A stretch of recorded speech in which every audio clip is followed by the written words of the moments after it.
practice and rehearsal are not the same. At dito maraming nadadapang mga banda at maraming nadadapang mga musikero. So practice is more of personal. Ikaw lang mag-isa. Ikaw lang at ang instrumento mo. So dito inaayos mo yung notes, yung chords, yung timing, tone, saka syempre yung memory mo. So practice happens before rehearsal. Okay, tandaan natin yan. But pag sinabi naman nating rehearsal, it is collective. Dito na kasama na yung buong banda. So dito hindi tinuturo yung parts. Mas inaayos na dito yung dynamics, transitions, feel, yung cues, saka yung overall sound ng banda.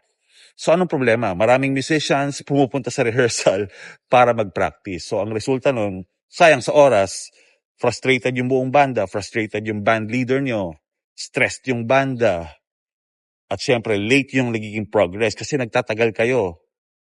So ang isa sa mga simple rule, if you're still learning your part in rehearsal, you're already late. Okay, let that sink in. So, again, rehearsal is doon natin pinapolish. Hindi tinuturo yung mga basics doon. Preparation is respect.